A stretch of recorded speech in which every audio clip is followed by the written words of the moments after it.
Welcome to MidLIFE Matters, where we celebrate women's wisdom and wit. I'm Georgian Lussier, your host, and I'm delighted to introduce today's guest, Dawn McDaniel. Dawn works to increase people's awareness of the value that veterans contribute to the workplace. Welcome, Dawn. Hi, thank you for having me. Absolutely, and you're a veteran yourself. We'll talk a little bit more about that. Many people in your family have served. Yes.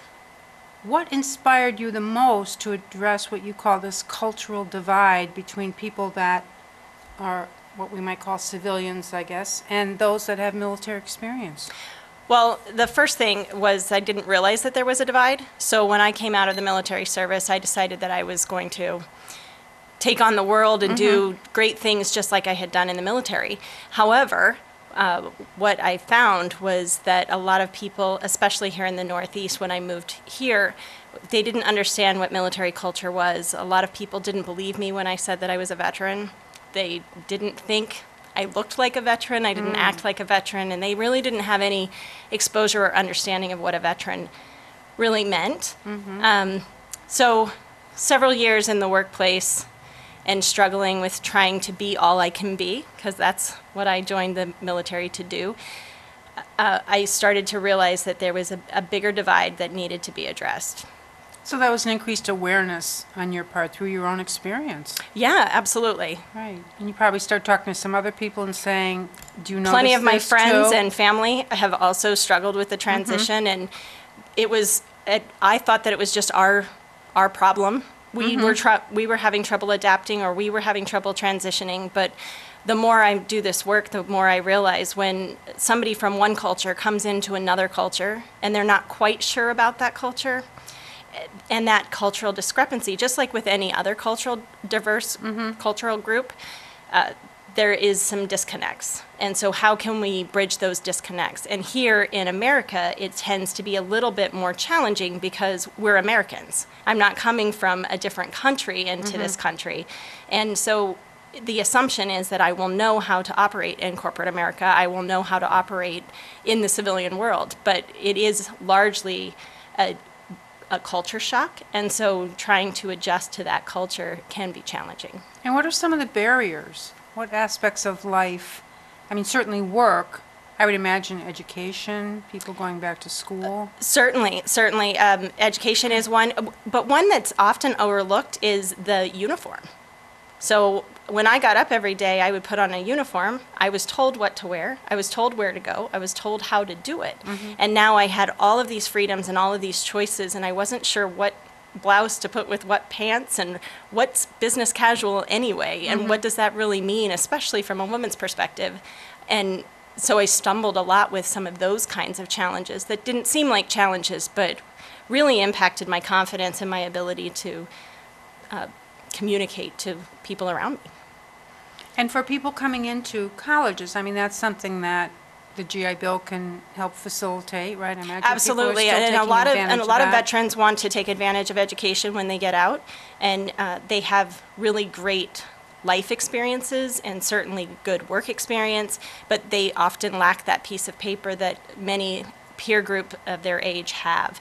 So they definitely want to go back to college in many instances. And what are some of the experiences that you've heard about as people do that? Well, as they do that, the challenges are, oddly enough, when students who take their learning for granted, that can be something that's very challenging for veterans, especially, I hate to use the term, but they call them punk kids that just feel entitled, and then they come to school and they don't want to learn, or they're skipping class, or they're checking their Facebook in the middle of classroom, and that really can create a barrier to some veterans who want to learn and want to be there.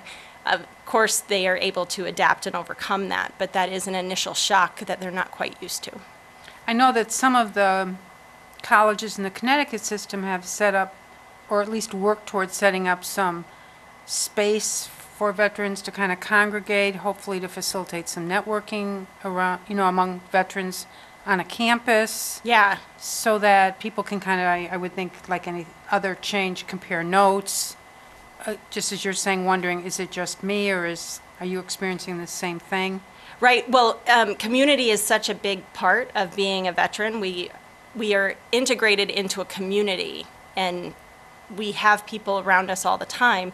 And so when we come out into the civilian world and we don't have that, the challenge is, how do we recreate that? And a lot of universities across the country, and Connecticut has been very good about that. At all the community colleges, they have OASIS centers, and they're dedicated space for veterans where they can go and hang out, because they talk a little bit different language, they have different experiences, and they want a place where they can connect without feeling unsafe. So it's a safe place for them to go.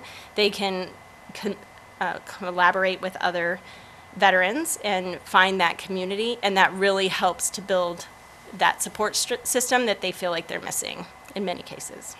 And how does the concept of teams differ for those who have military experience and what you've experienced in, say, corporate America or civilian life? Yeah, that's a great question, and I think it's often very misunderstood. When military comes together as a team, it's not just everybody bringing their own piece and then working towards a common goal like we see in the corporate world. I know for me, when I got out, I expected people to bring a certain level of commitment and accountability. And while people brought their own resources and different things that they had gathered for the meeting, they would hold back certain things. And in the military, you don't do that, because it can mean the difference between life and death. So everybody brings everything 100% of the time to that team, and so that really differs sometimes, and that can be a little bit difficult for veterans as they transition in, when they think they're trying to do the right thing, and if you're struggling, then I'm going to help you out. That's just the way it is.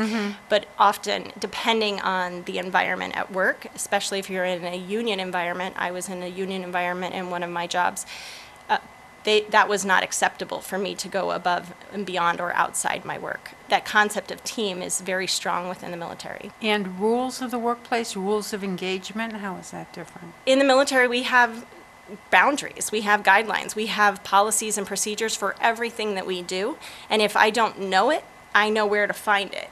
When you come to civilian world, largely that stuff is gray, and while they might have a dress code policy, for instance, going back to that, it won't identify the difference between capris and long pants, or how short your skirt must be, or those kinds of things. It's not very prescriptive. Unlike in the military, it's very prescriptive. Everything that you need to know is there, including how, to the centimeter on where you should put things on your uniform. So what I always like to communicate to companies is providing some boundaries. You certainly don't have to have the rigidity of the military, but what makes the military successful is it sets the boundaries, and then it allows people to be innovative and creative and accomplish the mission within those boundaries. In the corporate world, those boundaries are largely invisible or unknown, especially right off the bat, and so veterans have a difficult time navigating simply because they aren't sure where those boundaries are. So that I can certainly understand that would be a big shift for people. Yeah, and it's not that veterans are not able to adapt to that. It's just really more about, if they're accustomed to having these kind of boundaries, what do you do when you don't have those boundaries, and how do you know where you are and how well you're doing, and how do you know? So it becomes a challenge. And certainly in the time I've been old enough to really appreciate what the military stands for and the value it has to our country, things have really changed as far as participation in the military. Yep. You want to talk a little bit about how you think that contributes towards people? Is that kind of a cloak of ignorance, I think is a term that you use? Yes, yes. And what military life means? Right, and I think what happens now is civilians just don't know what they don't know. Back in the World War II time frame, people rallied together. Everybody knew somebody in the war or had served in themselves or had a family member. As it started to progress to the Vietnam era, we know that people were drafted in large numbers, and people didn't like that, and our country doesn't like this idea of a draft without being able to have any choice, because we're a free country, right? And so that makes a lot of sense, but with that discourse came a lot of resistance to the military in some areas of the country, as well as people who didn't want to volunteer no longer had to. What I've seen across the country that has contributed to this military-civilian divide. For instance, my parents served, my brother served, I served. It's kind of our family business. Now that I'm talking to my daughter, military is definitely an option on the table, as well as college, as well as manufacturing, as well as trade skills. I want to put everything on the table, and I think some families in America don't do that. And I think it's because they just aren't, it's scary to put your children out there in support of the country, but it's an important job because without freedom, we don't really have the country that we're used to having. Yeah, absolutely. I think it's really just that because of the all-volunteer force, I like to say it's an unintended consequence. It's just kind of something that's evolved over time. And that's why I think it's really important for civilians who don't have any exposure, don't know anybody who served, maybe their grandfather or great-grandfather was the last person that was in their family who had served. It's really beneficial for them to understand and just have an appreciation for the service and sacrifice and what that means, because the media and the movies don't tell the true story or the whole story. And you have an acronym HERO for some of the components you think that workplaces need to be attentive to, particularly around veterans. Would you like to talk about that a little Sure. bit? So my HERO program really focuses on this military cultural competency and building that within corporations so that they can make better hiring decisions. Certainly we don't want people hiring veterans just because they're veterans or just because it's the right thing to do. These are quality employees that bring unique skill sets, global perspective, high impact decision making, and they are really good in the workplace. So the HERO program really focuses on 4 areas: HERO, hiring, engagement, retention, and optimization. Because if you cannot engage your workforce, you cannot get the most productivity out of them. If you can't retain them, you're constantly training, and so that again impacts productivity. And then optimizing. And one of the things that I like to teach is a lot of supervisors who don't have any experience with military culture aren't really sure how to tap into and access those key skills like teamwork. And if you can leverage that and tap into that, that veteran will not only engage themselves towards accomplishing the mission, they will rally their troops, so to speak, and pull the person to the right and left and in front and behind them along with them.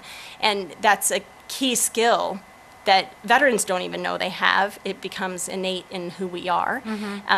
But supervisors miss a huge opportunity to leverage that skill set simply because they don't know how.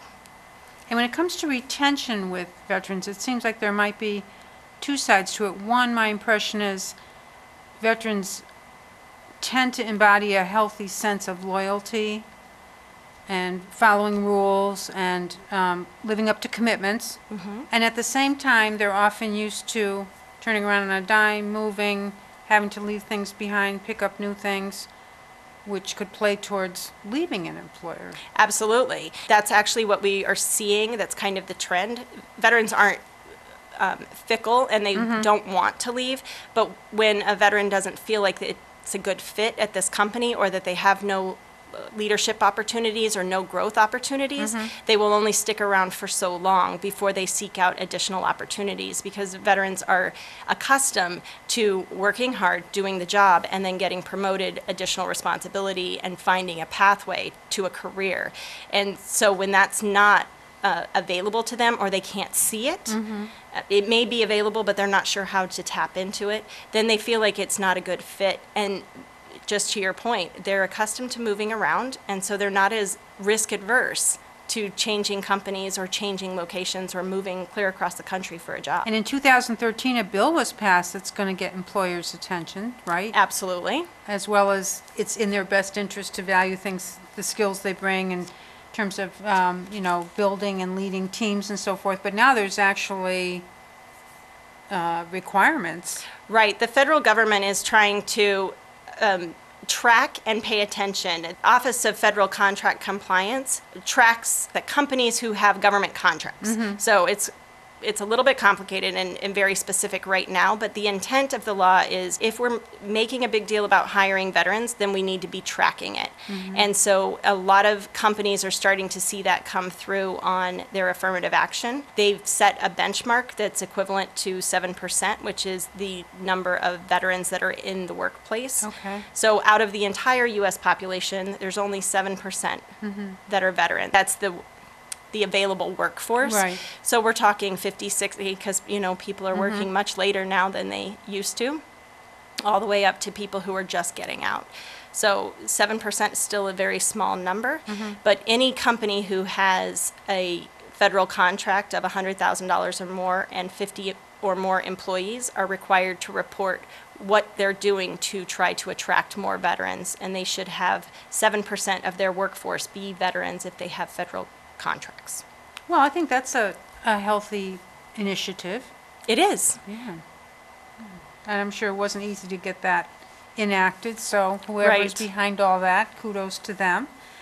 Also, there's this Rosie network where people can find out if their local businesses are veteran-owned or owned by the spouse of an active Yes. veteran. So the right? Rosie Network is a nonprofit organization that has really serves as a directory across the country for women veteran-owned or military spouse-owned businesses. Let's talk a little bit about your own career journey. I mean, we've Okay. mentioned that you've had your military experience. I know you moved around with your parents because they were military as well. Am I Yes. correct on that? That's right. So talk about some of your military assignments, your education, and what you did Sure. while you were... I like to joke with people that I've had driver's licenses in more states than many of my friends have even visited.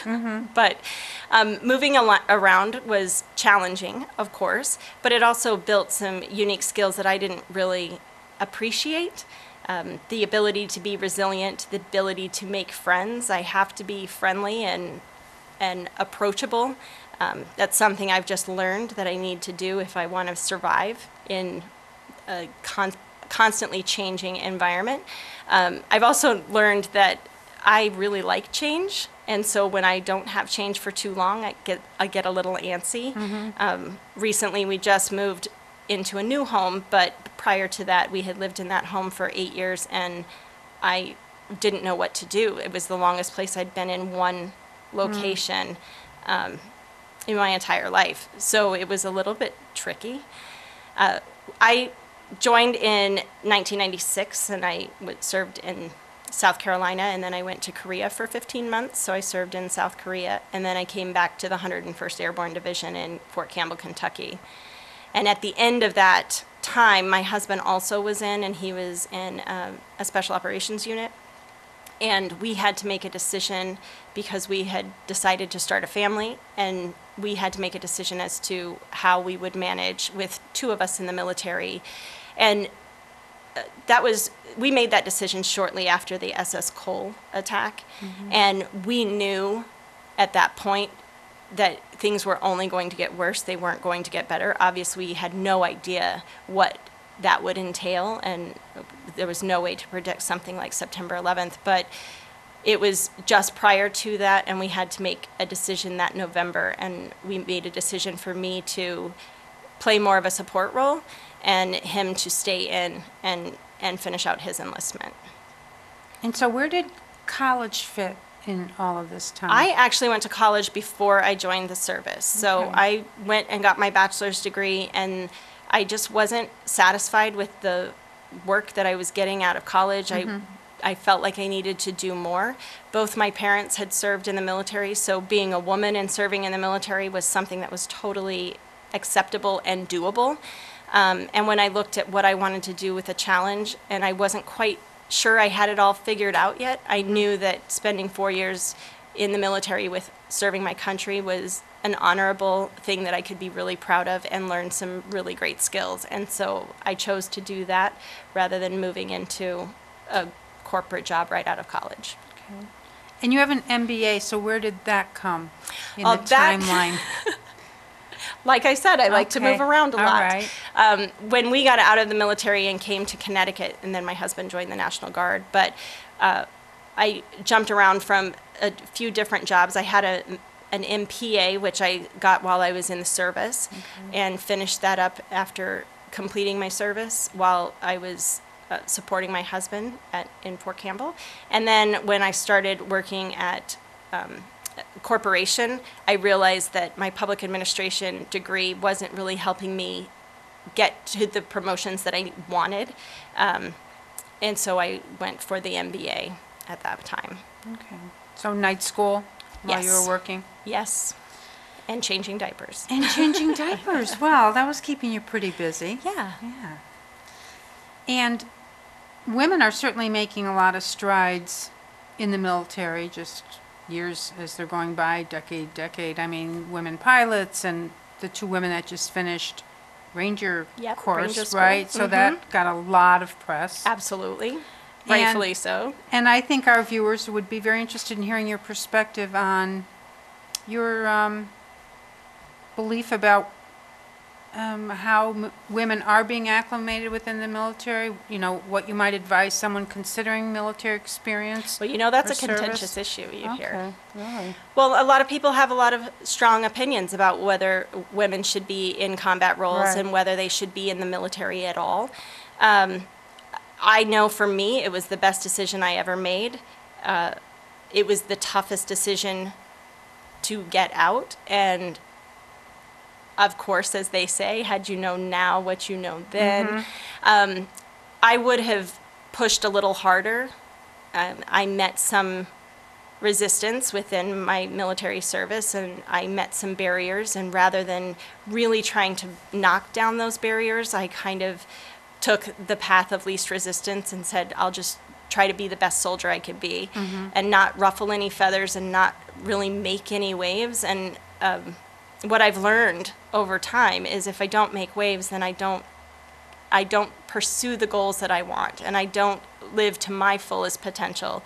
So I would just say anything is possible, and certainly what I tell my daughters is there is more and more opportunities every year in the military, and that's very exciting, and anybody who's interested in going into the military should set a goal, do their research, know what it is that they want to do, and know that they're not necessarily stuck. They can use your mentors, use your team, and think about what it is that you want to achieve, and don't stop at that. Okay. Are there any areas that you think are particularly receptive to women in the military where the barriers might not be as hard and fast? I mean, certainly Ranger School is a whole new vista, but looking back to World War II, the role that women played, and then even into Vietnam, I had as I mentioned, the Commissioner of Veterans Affairs at the time, Dr. Linda Schwartz. She talked about being a nurse. She was in Japan, I believe, and so Okay. wounded were coming from Vietnam and what that whole experience was. Do you see any kind of almost traditional roles in the military as opposed to the more front line now that many women are breaking into? I think that in my mother's generation, she was Vietnam era. She was actually a cryptographer and did communications and secret decoding of messages. I think that there was more traditional. I think as time has gone on, I certainly served with women who did a whole variety of jobs. We're talking hundreds of jobs that are available to women. It's very few jobs that actually women are excluded from, and that's those barriers are starting to come down as we're seeing. So I would stop short of saying that there's traditional goals or traditional avenues. I think a lot of people aren't aware of all of the options. And when, as the saying goes, my recruiter sets my path. Right. When a recruiter says these are the jobs they're trying to fill, I would recommend people to challenge that and say, no, I really want to do this instead. I mean, from military intelligence to human resources to pilots to armament to gunners. I mean, there are all kinds of options for women. And I know you've worked with some people on campuses. Do you see that some advisors, as opposed to the recruiters, say a college advisor, can really help people be aware of more what the avenues are? If they've had military experience, certainly. I Okay. think people who don't have military experience, it's more difficult to navigate because, again, we only see a very limited view when we see the news and movies as to Right. what kinds of jobs are available. For instance, my niece is in basic training right now for the Army, and she's going to be a dog handler. And so she's part of the military police corps, but she's the K-9 unit, and that's her job. I didn't even know that was a job when I was in the military. Right. So I would just recommend seek out mentors and advisors who have had that experience or have been there and can help you navigate through that, because it is a little bit unknown. And well, right now there's also some great MOS translators, ONET. I don't know if you're familiar with ONET, but ONET is a government site that basically explains what each occupation requires. So it will say what you need for education or training or how much experience in order to have certain levels. So let's say a public affairs officer, for instance. And they have created an MOS translator, and MOS is military occupational specialty. And so the job code that you have in the military, you can punch that in and find Oh, wonderful. That's what great. job you want. And if you do that the reverse, then you could see that that might be a way to research some of the jobs. So if you find that you want to be a dog handler and you're not quite sure if that's even in the military, you would be able to use it in reverse. Oh, that's great. So you've shared a little bit about what you would have done differently while you were in the military. I always ask my guests to look back and write a letter to their younger self. Is there anything else you would maybe tell that younger Dawn? I would tell that younger Dawn that time is an illusion. And I know there's been so many times that I've felt pressure that I need to complete. You know, I need to go to school because it's the only option for me, or I need to go and take this job because it's the only option, or I have to follow the money, or I have to have a family now, or whatever the case may be. And what I've really learned over time is that time is really an illusion, and you can accomplish what you want, and you don't have to feel that pressure of time, because as my younger self in my 20s, I thought 30 was so old, and now I'm way older than that, and I'm looking out saying, oh, I still have lots of time, and I have to remind myself that even now, that I need to enjoy the days, I need to enjoy my time, and there's plenty of time to accomplish what I want to, as long as I keep taking steps forward. Well, thank you very much. This has been terrific to Thank have you. you on. I'm sure our viewers will have learned a lot, and I hope it'll so. encourage them to go and learn more. Great. And I think certainly I can't come up with an all-encompassing quote to kind of wrap around this very important topic, but I think certainly honoring our vets, as simple as that sounds, honoring them in terms of what they've done and what they can do. Absolutely. And anybody who's interested in saying thank you, just that sincerity and understanding, and if learning just a little bit about the military culture will make you that much more sincere to somebody who has served. Good advice. Thank you so much. And please tune in to hear other fascinating women on Midlife Matters in future segments. I'm Georgian Lussier, your host. Thanks so much for joining us.